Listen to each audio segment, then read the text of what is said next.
I just finished this book that had me absolutely tearing through its pages. It is a magical academia setting with some actual diversity from the same author who gave us Lore of the Wilds and Lore of the Tides. The title is Heir of Prophecy, and it is out today, August 25th. Our main character, Audra, has been dreaming of escaping her family's inn, getting out on an epic adventure, but she's thinking something along the lines of boarding one of the ships that docks in the local harbor, not getting abducted by the Fae, who aren't even supposed to be in her realm. And she's not the only one that they've taken. They're going all the way up and down the coast, stealing humans who they say have Fae blood.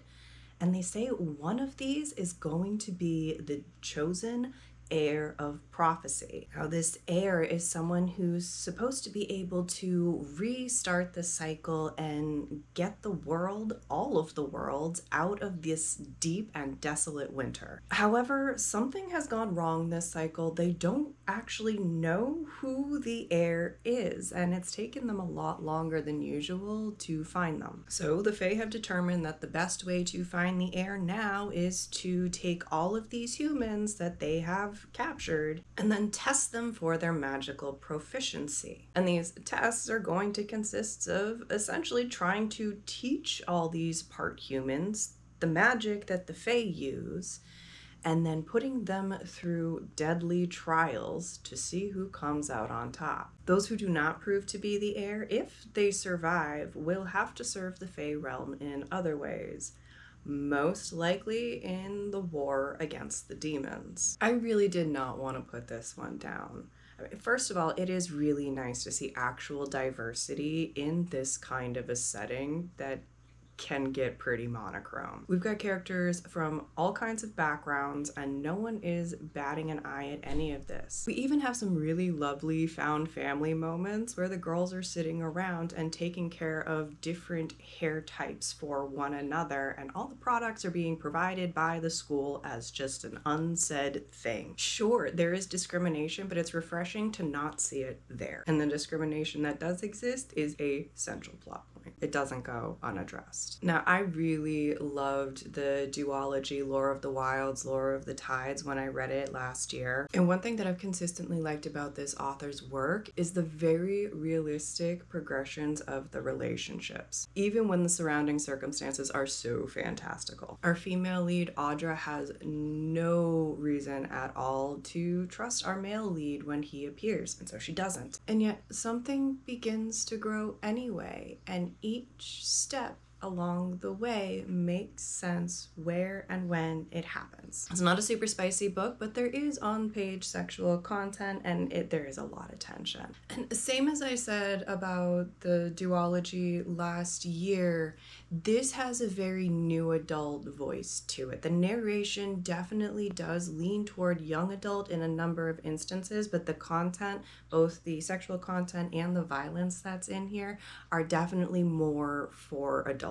Putting it in the new adult genre, while it's not one that gets heavily marketed, I think is really the sweet spot for these books. Another thing this author is proving consistently good at writing is grief. We're seeing a lot of it here. A lot of it happens before the narrative starts, and a lot of it is happening during the events of the story. But the author really knows how to use grief as almost like a multifunctional tool for her writing. It's not only shaping and adding depth to character backstories, but it's also shaping their behaviors, just who they are as characters. And it really shapes the reader's perceptions of them.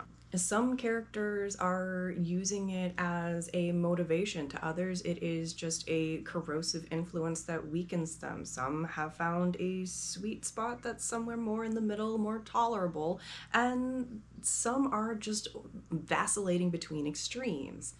Very realistic and fascinating to watch unfold. And of course, I cannot talk about this book without mentioning its complex magic system.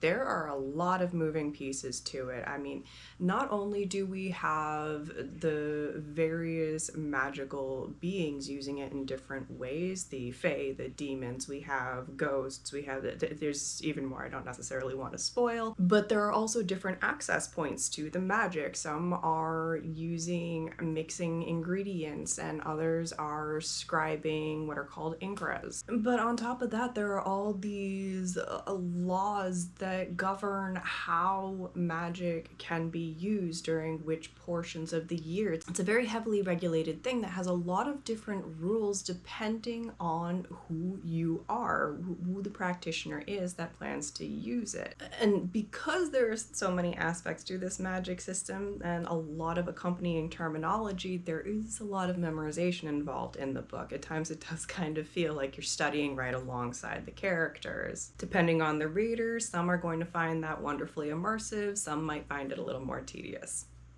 And while this book has a very full and satisfying arc to it, I was very happy about where the author chose to end it. There is going to be a second one. It does say right at the end, to be continued, so we know there's more to this story. I'm very excited to see what comes next. This is an author I'm going to continue to follow. I really do like her voice, and I like where she goes with her stories. Like I said, Heir of Prophecy is out today. You can pick it up at all your favorite retailers. As always, there is a longer write-up of this, along with all content warnings, available on my website at writing.hallidaynelson.com. And I want to know what you're reading too, because no matter how big this TBR pile behind me gets, I'm gonna let it keep growing. Happy reading.